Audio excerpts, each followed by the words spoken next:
Welcome to Pixel Parenting, the podcast that helps families raise kids in a world full of screens using science and curiosity.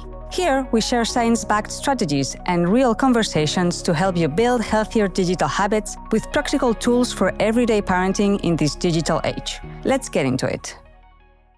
If you ever watched your child reach for a device the moment something feels hard, homework, writing, problem solving, you are not alone. And the goal isn't to panic or ban tools. It's to make sure kids are still building the brain pathways that let them think, persist, and learn. Today, I'm joined by Missy Widmann, who holds a doctorate in education. She's a co-founder of Neural Education and a visiting assistant professor at Pacific Lutheran University. With a background in health and fitness education and a deep focus on neuroplasticity, she helps educators design brain-aligned learning environments that build movement, engagement, and 21st century skills. We break down what attention actually is in learning, why novelty grabs it, and why productive struggle is where learning sticks. Then we zoom out to AI. What happens when we outsource too much thinking, and how we can use AI as a coach instead so kids still practice the skills that matter. Let's jump right in. You describe yourself as a lifelong mover. What brought you to neuroplasticity and education? Yes, I got that from your LinkedIn. Yes. It's interesting because I've been a health and fitness teacher for 26 years, however long it's been, and thinking about the impact of exercise on brain development. When I started learning about that, I was like, whoa, PE and recess and all these things that we take away from students all the time are really, really essential. And so that really got me thinking about the impact of movement on learning. And then I met a cognitive learning scientist in 2016 at a computer conference. And by the way, I was presenting on brain breaks and why we needed movement in the classroom at this conference. And I didn't think anybody was going to come to it because it was a computer conference. And here I was talking about movement in the classroom, which almost was like opposite of what was happening as we were bringing one-to-one devices in all classrooms. And so I thought, oh, no one's going to come to my session. But we had over 100 people that came to the session, and it was like, I don't understand what's happening here. So the next day I went as a participant at this conference.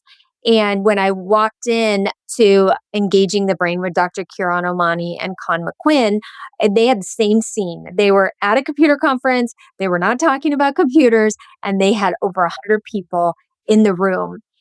And it made me realize that there was something that people were really interested in a way that I don't think we had thought about it before. But as students became more sedentary with devices and really started like zoning in on the devices more, we started noticing that, whoa, this movement is really, really important. And so that's kind of where it started. I met Dr. Omani, and him and I started having a cup of tea every Sunday together and just talking about things. And so we started the first ever Neural Education Institute for educators, and we've just been growing ever since. And how has your teaching changed? Drastically. And it's changed drastically because of this understanding of instructional design and how the brain pays attention, and what are the things that engage the brain, what are the things that allow the brain to stay in a space for a longer period of time. And so that is really kind of where my shifts in education started. I really started thinking about the student experience and the brain-body experience that they were having in my class. And then I started shifting my design. And then we've been collaborating with other educators since 2017, and they bring in things, and we just have this like really nice little ecosystem of educators who get curious about the brain, get curious about the body, get curious about attention and learning and long-term transferable learning, as well as 21st century skills like communication and collaboration. And we get together, we create open education resources that other educators can bring into their classrooms and then tell us how it went. And it's just a really great collaborative space. That's awesome. So you mentioned how the students engage, how they pay attention. So how does that happen from the brain's perspective? Well, it's interesting because in education, and I have said this so many times, I have said, that kid can't sit, that kid can't pay attention. And I've never really gotten curious about what attention is. And so as we are thinking about brain, we really dive into the neural substrates of attention. So what's happening in the brain that causes attention? And it keeps bringing us back to Dr. Marion Diamond's work on neuroplasticity. In 1964, she had a study going on where she was looking at what had big impacts on brain development. And two of the things that she talks about that have impact on brain development, I come back to all the time when I think about attention specifically. Attention is fleeting, by the way. It is fleeting. And even me going off topic right now, who knows if I'll ever get back on because it's so fleeting.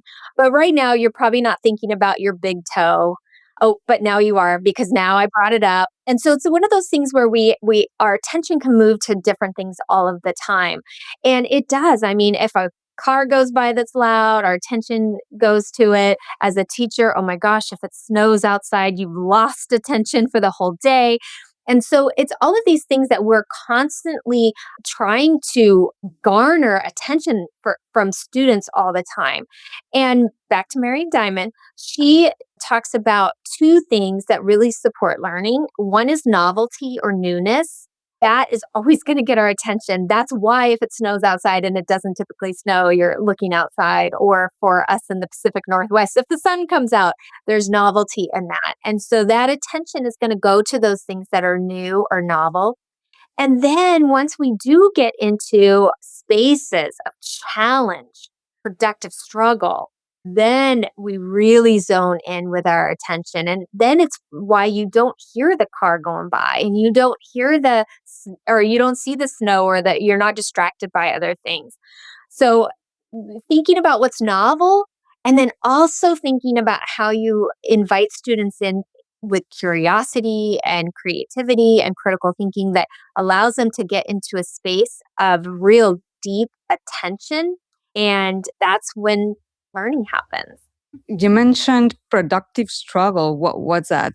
Challenge. So I'll give you an example. The first time you rode a bike, you fell off, you got back on. You fell off, you got back on. You probably had a caring adult or somebody in your life who was holding the back of the bike as you were trying to maneuver. And over time, you ride the bike a few times one day, you sleep on it, you come back, you sleep on it. You do that over time, and pretty soon you wake up one morning and you can ride the bike. That effort over time is productive struggle. And productive struggle from a neuroscience perspective causes the neurons to activate. And then when they activate, they actually grow the neural structures that allow us to transfer that learning into other things. So if today, maybe you haven't ridden a bike in 5 years, but today I bring a bike in and you get on it, you probably couldn't ride that bike because you have such a deeply myelinated pathway in your brain that you can come back to it. I think about driving a stick. I used to drive a stick. You put a stick in front of me, I'm gonna crunch the gears a little bit, but I'm gonna be able to reactivate that very strongly myelinated pathway in my brain. And that productive struggle is absolutely essential in order for those deep pathways to develop in students' brains for that transferable learning, which is what our goal is. So basically, productive struggle is when we don't know how to do something. It is doable according to our students' developmental stage. And each time they repeat, they get better. And there's whatever neurons connect, their pathways gets thicker and strengthens. And then that's when learning happens, correct? And then that stays there over time until adulthood there's different developmental stages. So depends. Yeah, that's a great way to describe it. I love the analogy of a pathway in the brain that starts out just like as a dirt road. And then as you continue to navigate it and the challenge of you have to have challenge. If you're just like doing the same thing every day without challenge, you don't have change. It's just like muscle building. If you're not upping your weights, if you're not challenging the muscle, you're not going to have physiological change of the muscle. And so when we think about the pathways in the brain, I mean, they start as just a little path through the trees. And then as that pathway gets navigated more and more, it turns into a road and then it turns into a highway. Then once that pathway gets large enough that it turns into that highway, that's an automatic response that we have now. So, how does that relate to AI? What can we do to make AI useful in order, like, how can we make AI I'm not framing it well. Sorry. This is why I edit. I love it. And this is productive struggle. Yes. Right now, like, I don't want you to edit this because this right here, what's happening in your brain is productive struggle. And oftentimes we don't like the messiness of the productive struggle. And so we edit it out and we edit it out in our classrooms. We edit it out at home. And it's the first thing we do when AI comes out, where we cannot wait to offload so many tasks to AI because it's exhausting. It is absolutely exhausting. It is. So the question then is, how can we build those connections and still use AI, right? So that's the question. Like, how can we still use our brains with AI and not just unload? It's so interesting because when AI came out at first, we're testing it out, we're getting on there and we're like, oh my gosh, this is so fantastic. I can write my emails with this. I can write a summary of something. I can change the reading level of something. Like there's all these things that AI does. But if we are continually outsourcing to AI, then that productive struggle that we need that supports that brain change that then allows that transferability of those skills over time doesn't necessarily happen. And there are things, by the way, I want to outsource. I am ready to outsource some things. And if I am outsourcing the things that I need transferable learning later in, then I'm jeopardizing my own learning, lifelong learning around certain things. I'm noticing it with students a lot. And we're all in this together. It's not just a student thing. So sometimes, I think we say, "Oh, the students they're not going to learn," and we need to be mindful that we will stop learning as well. But one of the things that I'm noticing with students is when they are turning in assignments and they're utilizing AI to do the work for them, when they come back in to talk and process that assignment, they don't have the knowledge and the skills and they haven't lived it. They haven't embodied those words. And so they're not able to then talk about it. So as we continue to outsource our assignments to AI, then those are the things that we're not actually going to build any shift and change in our brain, like myelination and dendritic plumage, which are the two things that we really want to make sure that we're growing in our brain. Those things are not going to happen if we're outsourcing that information, knowledge, and experiences to AI.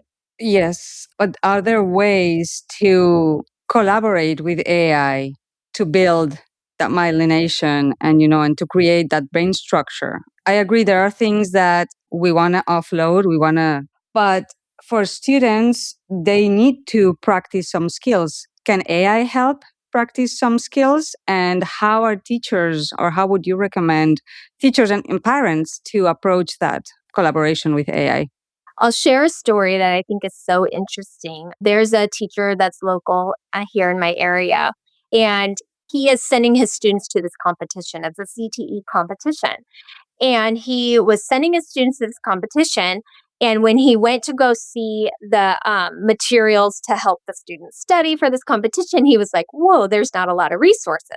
So he decided, okay, I'm gonna ask AI to help me. And so he just gets on AI and he's like, can you write me 20 questions to support my students on preparing for this competition? And so it gave him 20 questions. Great. He takes the 20 questions to the students and he's like, hey, I used AI to create these 20 questions, so let's use these 20 questions.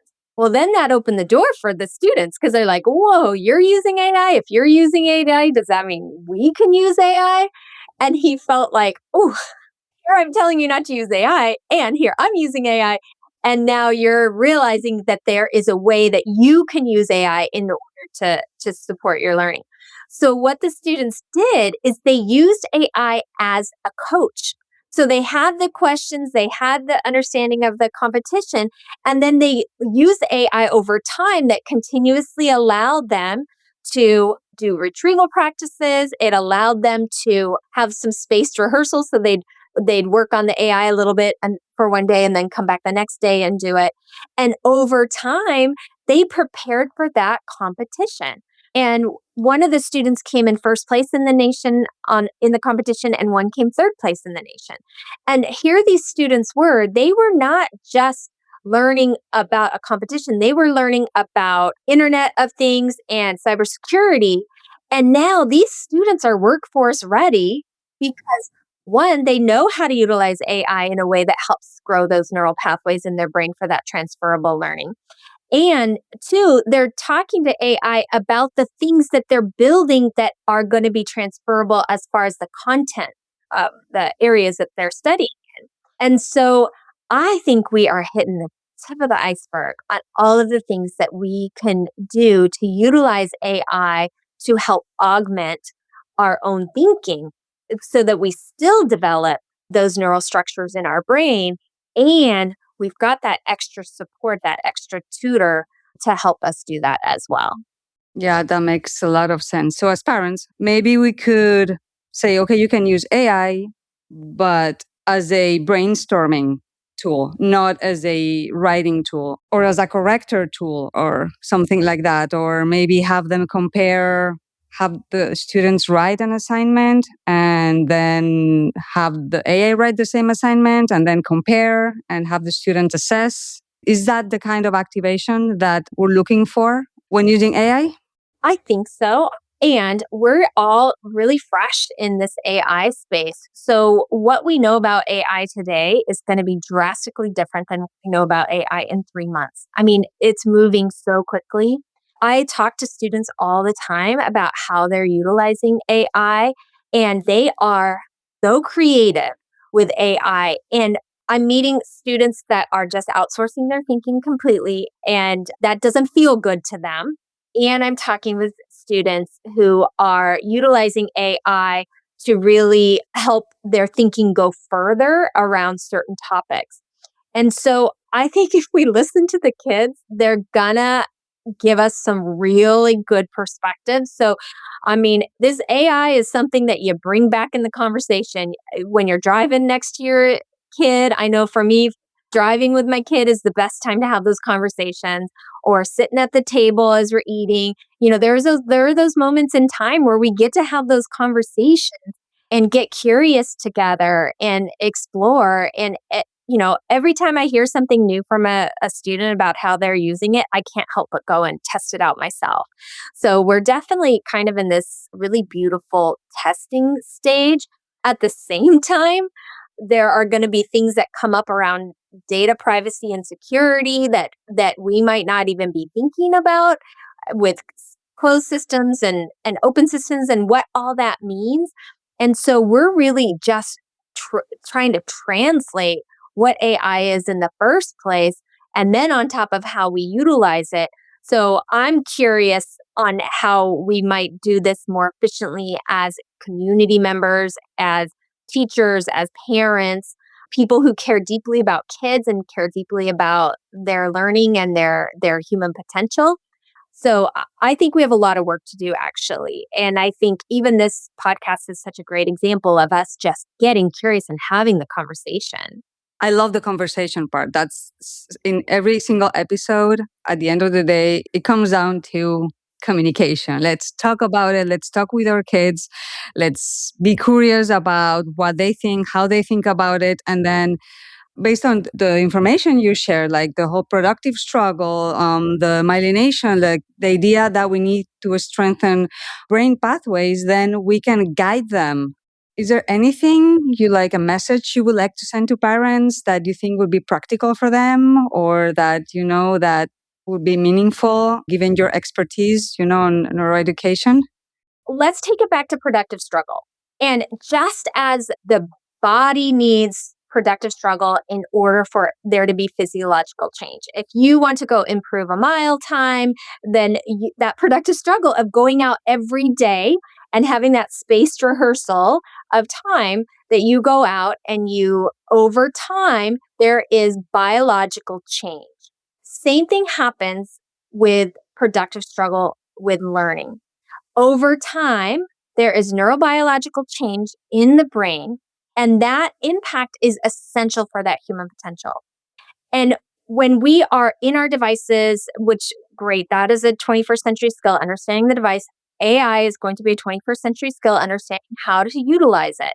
All of those things are really essential. But what industry keeps telling us is that they need people coming into industry that have the very human skills of collaboration, of communication, critical thinking, and creativity.